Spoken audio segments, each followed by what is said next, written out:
What's up, everybody? Kyle Barboza here, bass player, music educator, and we're talking about bass lines today and writing bass lines. And we're going to talk just about voicing today, okay? And when I'm talking about voicing, what I mean is three things. There are three parts to voicing. One is deciding what register of the bass you want to play in. So, in other words, if we're playing over like a C sharp chord, right? I've got a C sharp down here in this register, right? That pitch. I've got an octave above that, and then an octave above that, I got another C sharp, right? Those three different registers have huge implications about how it's going to affect the bass line and the vibe of the song and everything, okay? Then the second part of voicing is once you're in the register you want, which part of the neck are you going to play those notes on? So again, we'll go back to that C sharp because that's going to be in the playing example that I'm going to use along with this. This tone right there is different from that tone. Very different, right? This is the same pitch, just in different parts of the neck.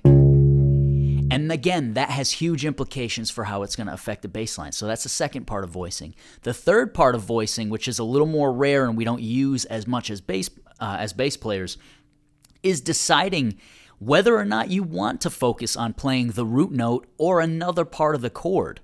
Right? So in a C minor chord that has, these chord tones in it, C, E, G sharp, and then B is the seventh, right? I can use all those notes as the focus note, and it'll give the chord a different color if I want that. Now, 95% of the time, maybe 99% of the time, it's probably best that we stick to root notes. But sometimes kind of focusing on what are called inversions of the chord, that is playing a different note on the bass than the root note, sometimes that can affect things too. So we're going to briefly explore all those three things to kind of hopefully get the wheels turning. I don't want to tell you how to write bass lines. That's probably the worst thing I could do. I want to just kind of give you some options that maybe you haven't thought of that you can then take to your gigs, your jam sessions, your sessions in the studio, whatever. Okay? So let's get it. We're going to get into a playing example now. Let's just take a quick listen to it.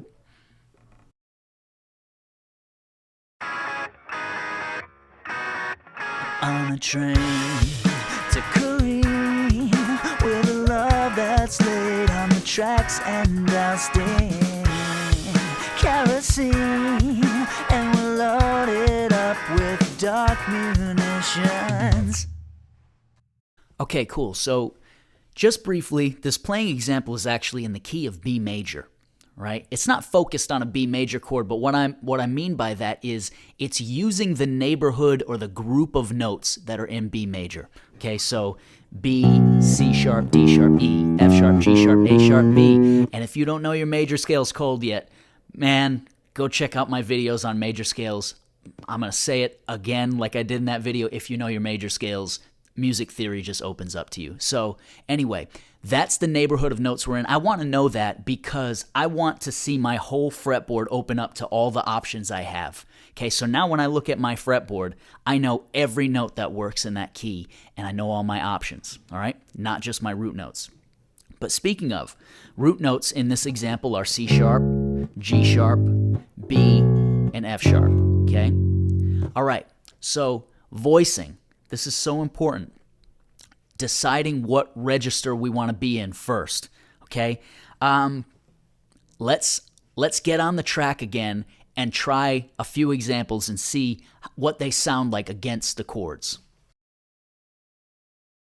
All right, let's start with this bottom register here. On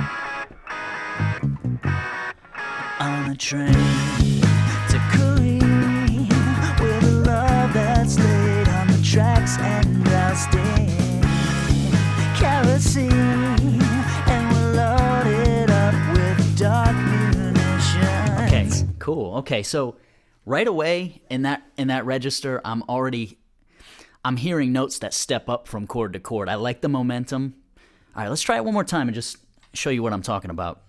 It's crazy how much just being in a certain register will already get your wheels turning about how you want to connect the chords.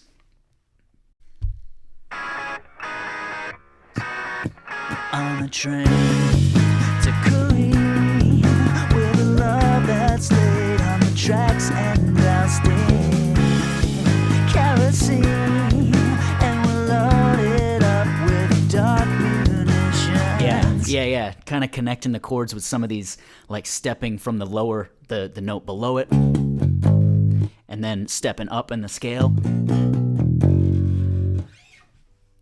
Crazy how, like I said, it just gets those wheels turning. Let's try in a higher register. All right, we're an octave up for this one. On a train to Korea with a love that's laid on the tracks, and I'll stay kerosene and we'll load it up with dark munitions. Yeah, so right away, just like cutting into the beat a little more kind of makes me want to almost treat this like that would be like the first half of the verse. Maybe again, this is, you could do anything you want here, but it's making me want to slide into notes.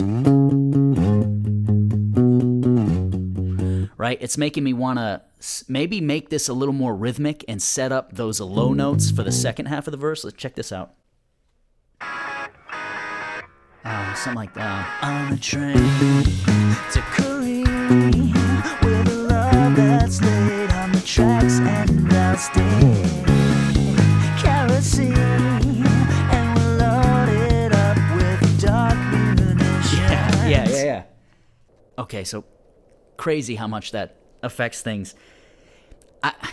So this little song example, I just wrote this like last night to use for this, and it doesn't have a chorus or anything like that. I'm just using GarageBand loops, and then I put some vocals on it. But even with just those register changes, I'm already thinking about where the actual song could go. I'm thinking about where the lyrics could go, the rhythm of the vocals, everything. Like, it's amazing how much just that little tweak can complement the vocals. It can work with the guitar line.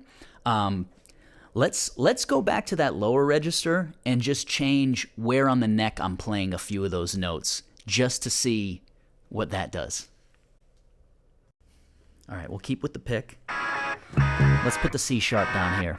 On a train to Korea with a love that's laid on the tracks, and I'll stay kerosene and we'll load it up with dark. Yeah, okay, stop it.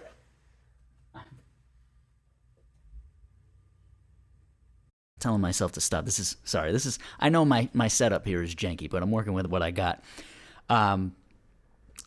Yeah, the difference between that is huge. I didn't like the driving eighth notes, so let's try that again, and here's where that idea is leading my mind, all right? I don't know where it's leading you, but check out where it's leading me. On a train to Korea with a love that's laid on the tracks, and I'll stay kerosene and we'll load it up with dark munitions. Yeah, something like that, where it actually just the beefiness of that part of the neck is making me want to play a little more like almost something that almost like a reggae player would do. You got all that energy in the guitar and the drums, all that drive, but almost like setting up the drivingness of the bass line by using those beefy notes.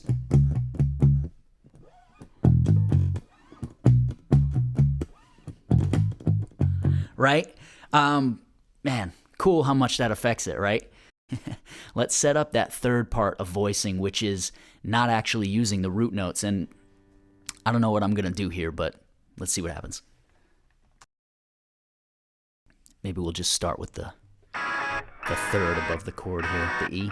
On a train to Korea with a love that's laid on the tracks, and I'll stay kerosene and we'll load it up with dark munitions. Yeah, okay, so right away I'm already like, okay, it's not the best idea, but I'm almost using those other chord tones. I want to use them to set up the root notes.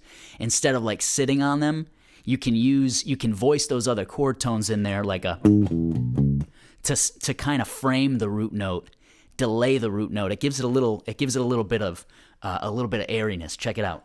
Do it one more time.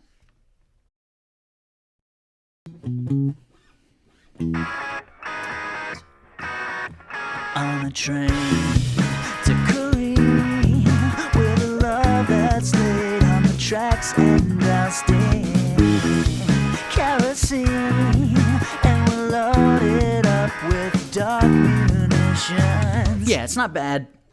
It's not bad. I don't know if I would go with... I would have to, like, keep developing that to really feel comfortable with that in that part of the song, but there's something interesting there. Even when you maybe start it with that little, with something straightforward, you know.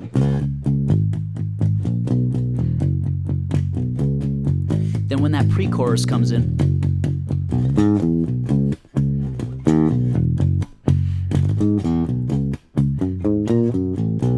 something like that. Maybe. I don't know. But that's just a quick example of how you can kind of use those other chord tones to set up, to anticipate the root notes. It really gives it something. Maybe that's not something you do all the time. Maybe it is. I don't know. It's up to you. What do you guys think? Hit me up in the comments. That was kind of fun. Hopefully that gave you a couple little ideas, maybe sparking some inspiration for the next time you're grooving over chord changes, the next time you're working on original stuff. Let me know what you thought. Let's get the conversation going, and I'll see you guys in the next one.